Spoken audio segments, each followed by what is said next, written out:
Hello everyone, मैं हूं अवनीत और आज मैं आपके सामने आ गया हूं एक नया चैप्टर लेकर जिसका नाम है work energy and power. Work energy और पावर एक बहुत इंपॉर्टेंट चैप्टर रहने वाला है, तो बिना ज्यादा एनर्जी लगाए चलिए शुरू करते हैं। नाम है वर्क। तो ये देखो, वर्क ऐसी चीज है जिसको हम सुनते बहुत बार है, पर है जो हमारी टर्म जो जिसको हम सुनते हैं वो एक्चुअल में वर्क को डिफाइन नहीं कर रहा होता, राइट। हमें बोलती है बेटा कुछ काम कर ले, काम का मतलब होता है वर्क। तो हम बेटा हमने वर्क कर लिया, पढ़ाई को हम वर्क बोलते हैं कि यार एक जगह बैठे हुए हैं और हम बोलते हैं कि मैं काम कर रहा हूँ, वर्क कर रहा हूँ। क्या वो वर्क होता है? तो यार आंसर है नहीं जी, वो वर्क नहीं होता। ठीक है, वो वर्क नहीं होता। साइंस उसे वर्क नहीं कंसिडर करती भैया। साइंस की कुछ डेफिनेशन है जिसको आपको फॉलो करना पड़ता है फॉर डूइंग सम वर्क। अगर आपको काम करना है, अगर आपको मम्मी की आंखों के सामने अच्छा बच्चा बनना है काम करके, वर्क करके, तो इसका मतलब है कि आपको साइंस की भाषा में कुछ कंडीशन को सेटिस्फाई करना पड़ेगा, तभी आप मम्मी को जाके बोल सकते हो मम्मी मैंने वर्क करा है। मम्मी को क्या बोल सकते हो? मैंने वर्क करा है। तो वर्क वाली कंडीशन क्या है बेटा? In science it is defined as a force. क्या लिखा है यहाँ पे? When a force causes a displacement, जब एक फोर्स की वजह से कोई डिस्प्लेसमेंट होती है, देन वर्क इज डन। ठीक है, तब क्या होता है? वर्क होता है। मतलब कि जब एक फोर्स, ठीक है, एक फोर्स ऐड करती है किसी बॉडी में और उसकी डिस्प्लेसमेंट होती है, तो यार उस तब हमारे पास वर्क डिफाइन होता है, वरना वर्क डिफाइन नहीं होता। ठीक है, वर्क तब हमारे पास डिफाइन नहीं होता। मतलब कि अगर तुम एक ही पोजीशन में बैठे हुए हो, ठीक है, अगर तुम एक ही पोजीशन में बैठे हो और तुम यार कुछ काम कर रहे हो, ठीक है, बोलने को तो तुम काम कर रहे हो, वर्क कर रहे हो, पर क्या तुम साइंस की टर्म्स में बात कर रहे हो, काम कर रहे हो? तो आंसर है भैया नहीं, क्योंकि तो यार तुम्हारी डिस्प्लेसमेंट जीरो है। ठीक है, ऑब्वियसली बात है, तुम्हारी डिस्प्लेसमेंट ही नहीं हुई तो वर्क ही नहीं हुआ।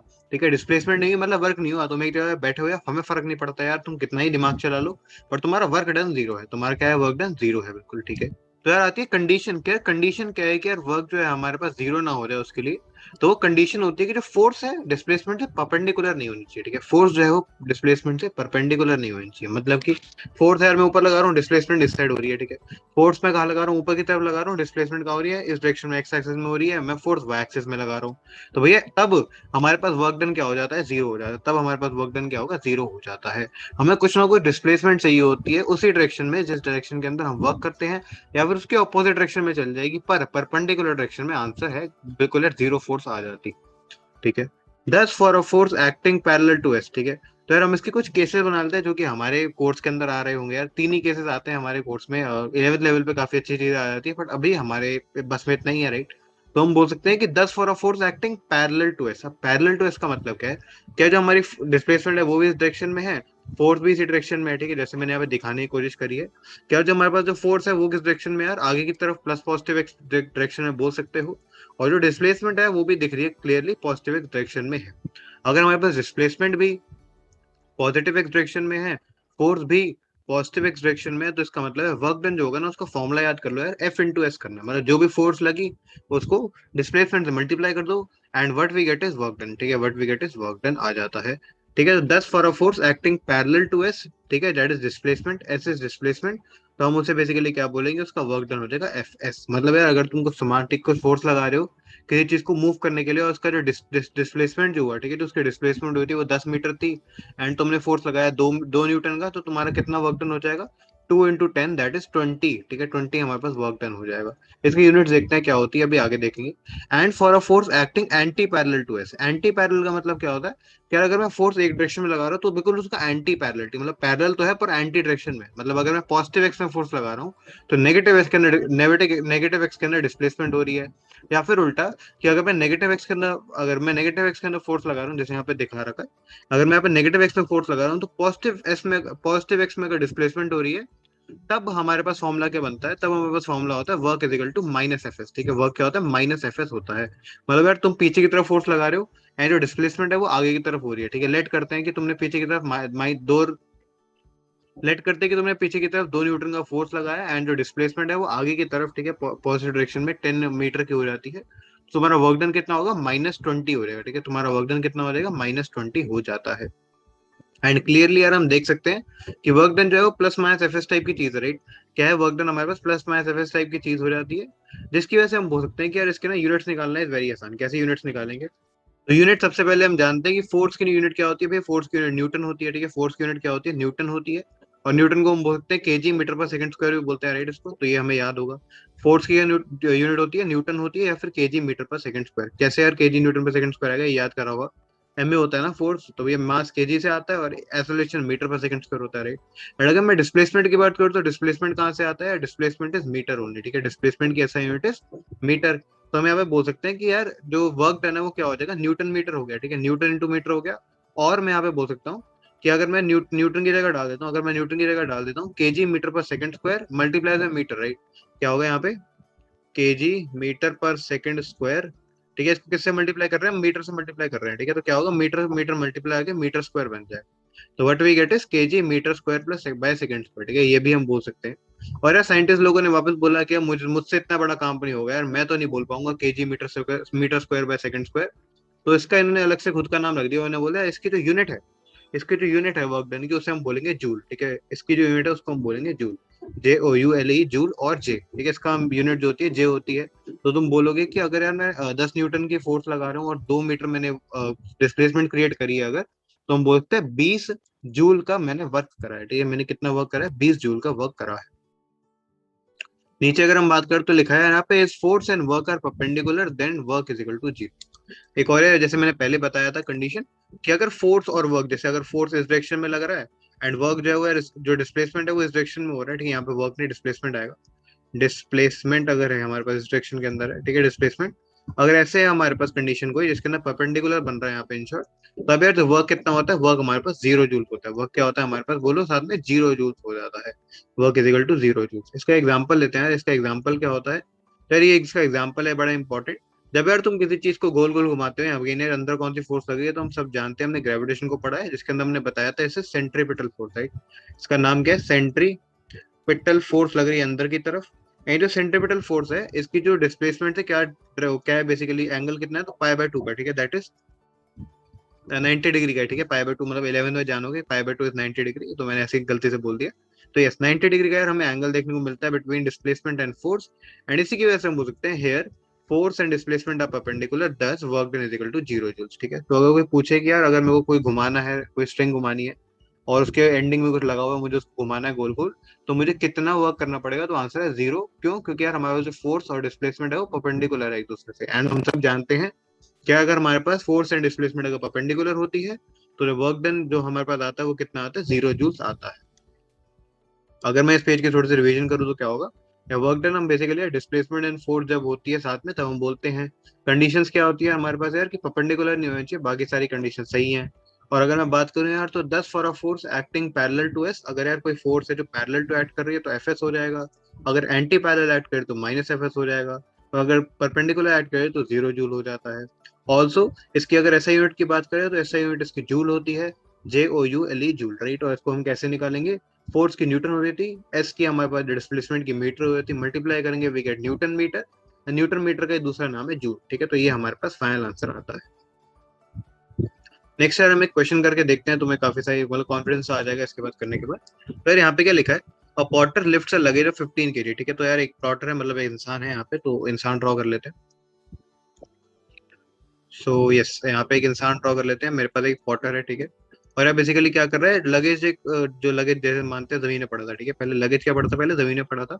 और वो 15 kg का, ठीक है। कितना केजी का है वो, 15 kg का है हमारे पास। From the ground and put it on it, right, ठीक है। तो उसको यार अपने उठा के अपने सर पे रख लेता है, राइट। तो क्या कर रहा है, इसको उठाया एंड यहाँ पे उठा के इसने अपने सर पे डाल दिया, इसने अपने सर पे डाल दिया on his head which is 1.5 metre above its ground, ठीक है। तो 1.5 मीटर हाइट पे है, ठीक है, 1.5 मीटर हाइट पे है। तो बोल रही है कितना उसने काम करा है ये चीज करने के अंदर, है। तो देखो यार यहाँ पे ना एक चीज हमें देखनी पड़ेगी, कि हमने यहाँ पे ये चीज क्लियरली देख पा रहे हैं कि यार 15 kg अगर है यहाँ पे 15 kg, तो यार अगर मुझे कोई सामान को उठाना है, ठीक है, ऑब्वियसली बात है 15 kg है तो नीचे कितना मास लगेगा, 15 g। 15 g का मतलब यार mg बेसिकली नीचे की तरफ फोर्स लगेगी ना, mg बेसिकली ग्रेविटेशन की फोर्स नीचे की तरफ लगेगी। तो अगर मुझे इस चीज को ऊपर उठाना है तो मुझे कितना फोर्स लगाना पड़ेगा, उतना ही लगाना पड़ेगा जो कि जितना नीचे की तरफ लग रहा है, राइट। मतलब बेसिकली कितनी फोर्स लगानी पड़ेगी मुझे ऊपर, mg की, ठीक है, ऊपर mg की फोर्स लगानी पड़ेगी ऊपर की तरफ। एंड जो डिस्प्लेसमेंट है वो कितनी है, ठीक है, डिस्प्लेसमेंट कितनी है, तो डिस्प्लेसमेंट भी है इसी डायरेक्शन के अंदर हमारे पास 1.5 मीटर की है, S is equal to 1.5 metre, यही है ना। तो अगर ऐसा सीन है तो मैं हमारा वर्क डन कितना आ जाएगा, work done would be equal to F S. क्यों, क्योंकि हमारे पास जो है ये पैरेलल है ना एक दूसरे से। कैसे पैरेलल है, क्योंकि फोर्स जो आदमी लगाएगा ऊपर उठाने के लिए यार वो भी mg की इक्वल ऊपर की तरफ होगी, एंड जो डिस्प्लेसमेंट है वो भी ऊपर की तरफ होगा। तो हमारे पास वर्क डन आता है एफ एस की इक्वल। अगर वर्क डन एफ एस आता तो मैं क्या बोलूंगा यार, फोर्स कितना है हमारे पास, force is M G, that is 15 G. जैसे यहाँ पे फोर्स कितनी है, फोर्स है 15 जी की, दैट इज 15 × 10, ठीक है, जी की वैल्यू में 10 डाल रहा हूँ। एंड एस बेसिकली कितना है, S is 1.5, right, S is 1.5 already given है यहाँ पे 1.5 मीटर। तो what we finally get is 15, और या 1.5 है तो 10 से मल्टीप्लाई 15 ही हो जाएगा, विच इज 225, ठीक है। This is the final answer which we get over here. And काफी आसान था क्वेश्चन था, कोई मुश्किल क्वेश्चन नहीं था, बट द पॉइंट वाज कि हमें ये चीज रियलाइज करनी थी कि हमें कौन सा फॉर्मूला यूज करना है, work done equal to F S use करना होगा, क्योंकि force and displacement same direction में है। तो अगर मैं नेक्स्ट टर्म पे आऊँ, या नेक्स्ट टर्म क्या है हमारे पास पढ़ने वाली, तो the next term we have to use over is energy. अबे एनर्जी काफी इंटरेस्टिंग टर्म है। कैसे है कि energy it is very commonly used word, but in science it has again a precise meaning. बिल्कुल जैसे हमारे पास वर्क होता था, क्या वर्क अगेन है काफी बार हम जिंदगी में यूज करते हैं, बट इसका साइंटिफिक मीनिंग कुछ और ही है, ठीक है, कुछ अलग ही चीज कहता है। इसी की तरह एनर्जी बिल्कुल वैसी है कि एनर्जी जो है हम इसको काफी बार यूज करते हैं लाइफ के अंदर, पर जो हमारे पास साइंटिफिक मीनिंग है वो काफी प्रिसाइज है, right. When an object has the capability to do work then it have energy, ठीक है। अगर कोई ऑब्जेक्ट है जिसके पास कैपेबिलिटी टू डू वर्क है, मतलब यार वो वर्क कर सकता है, तब बेसिकली हम बोलते हैं कि उसके पास एनर्जी है, ठीक है। एनर्जी का मतलब ही होता है कि capability to do work is known as energy. क्या मैंने बोला, the capability to do a work, ठीक है, इज नोन एज एनर्जी, उसको हम एनर्जी बोलते हैं, इज एनर्जी आपने साथ में लिखा हुआ है, right? तो इसका मतलब क्या होता है कि हमारे पास अगर मुझे एनर्जी को डिफाइन करना है तो हम ये बोल सकते हैं कि it is the capability to do work, ठीक है।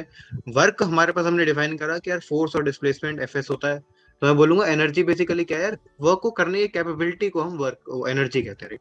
तो हम यहाँ पे एक और चीज यहाँ पे बोलना चाहूंगा मैं साथ में, कि when work is done energy is lost. जब वर्क डन होता है, जब हम वर्क करते हैं तो होता है ना, हम थक जाते हैं, एनर्जी लॉस होगी। तो वो वाला पार्ट है यहाँ पे, when work is done energy is lost.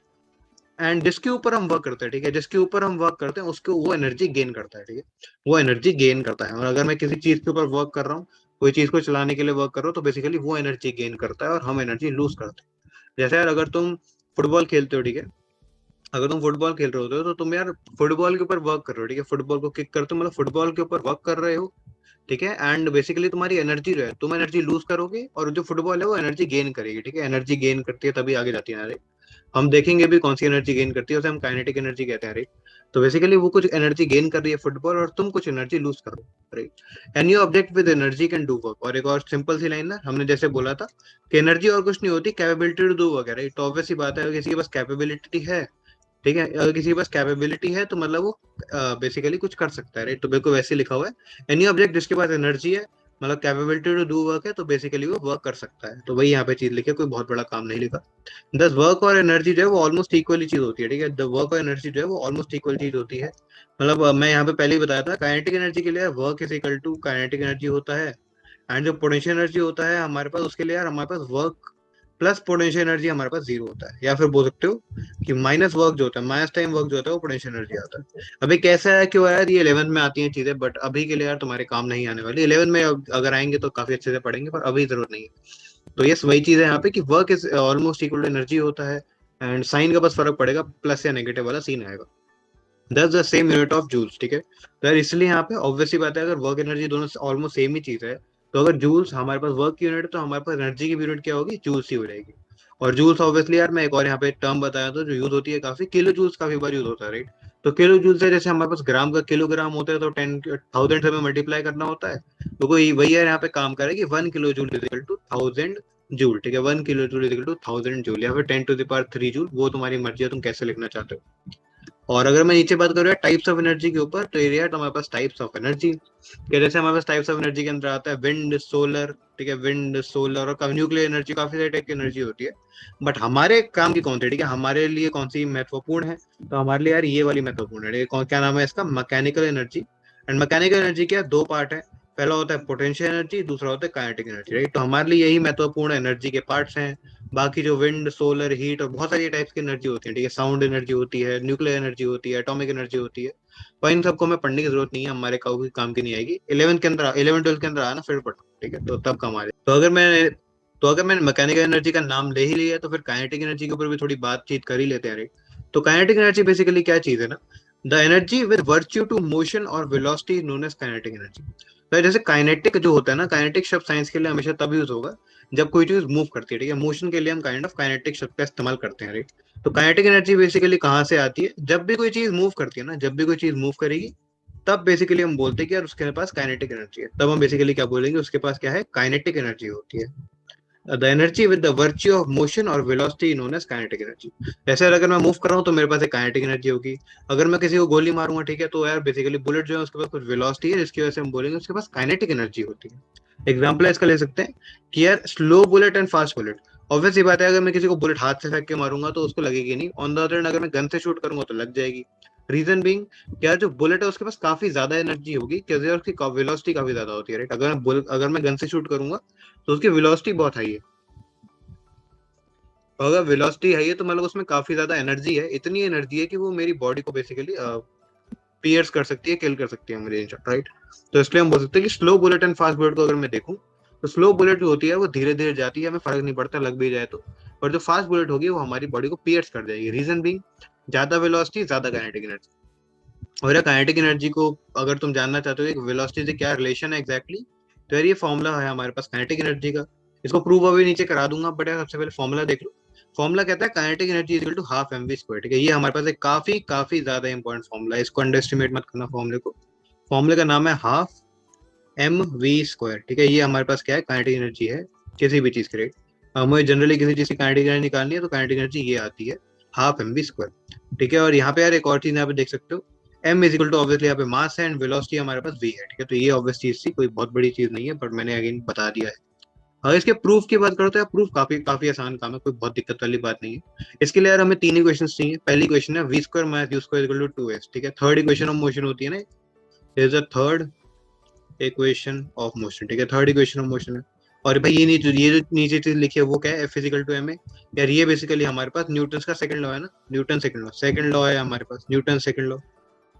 And ये लास्ट वाला अगर मैं देखो तो लास्ट वाला तो यार हमने अभी अभी देखा कि काइनेटिक एनर्जी जो होगी वो वर्क डन की इक्वल होगी, जो कि एफ एस के इक्वल है, राइट। वर्क डन के इक्वल होगी जो कि एफ एस के इक्वल है, राइट। एफ एस के इक्वल है। तो ये तो हमने क्या करा, अभी अभी देखा, राइट। वर्क एनर्जी पावर के अंदर ही जो डब्ल्यू ई पी चैप्टर बोल रहा हूँ मैं इसको, इसके अंदर ही हमने देखा है। तो ये तीनों ही क्वेश्चन अब मेरे पास है, मेरी झोली के अंदर ये तीनों ही क्वेश्चन हैं। अब इसको करने के लिए मैं क्या करूंगा, लेट करते हैं फॉर एनर्जी जो हमारे पास इनिशियल पोटेंशियल इनिशियल वेलोसिटी है वो जीरो है, ठीक है। मतलब हम किसी चीज को इनिशियली रेस्ट से फेंक रहे हैं, राइट। तो सबसे पहले क्वेश्चन से मैं क्या करूंगा, यहाँ पे तो ऑब्वियसली बात है, मैं यहाँ पे क्या करूंगा, यू को जीरो डाल दूंगा। तो what we have is V square is equal to two S, ठीक है। क्या आ जाती है पहली condition, V square is equal to two S आ जाती है। और मैं बोल सकता हूँ यहाँ पे, और क्या लिखा है यहाँ पे, वी स्क्वायर बाय टू, ठीक है। V square by two is equal to S आ जाएगा, right. V square by two क्या आ जाएगा, एस की इक्वल आता है। ये क्या आती है, पहली कंडीशन आती है। ओके, मैंने इसको ए कंडीशन में मार्क कर दिया।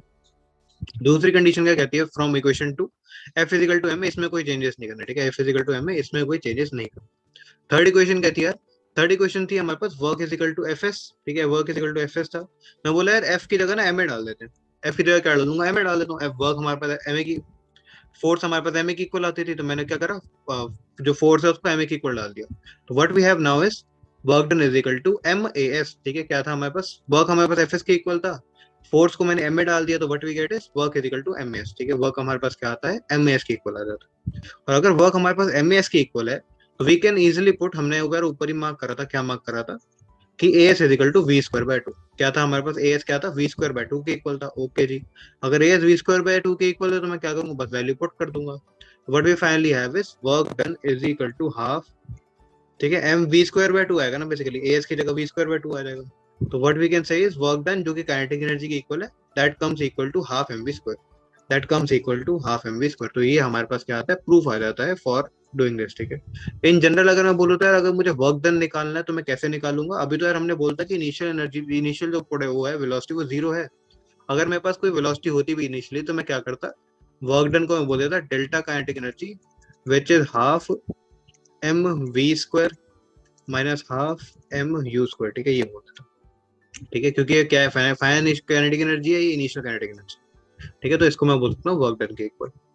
यहाँ पे ये चीज लिखी है, work done to increase velocity of a car from 30 kmph and 6 to 60 kmph, यहाँ पे 2 आएगा, to 60 kmph if the mass of the car is, ये इतना दे रखा है।